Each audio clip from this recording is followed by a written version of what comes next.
How to add black and white filter in Photoroom. In this video, I'm going to show you how you can use this filter.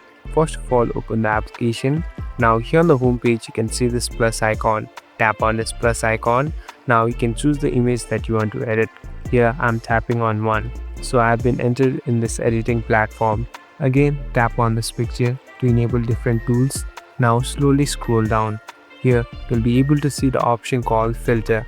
Simply tap on this filter, and here on the first you can see this black and white filter.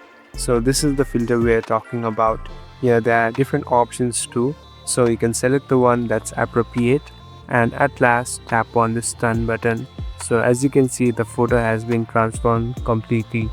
Thank you for watching this video. I hope this video will help you.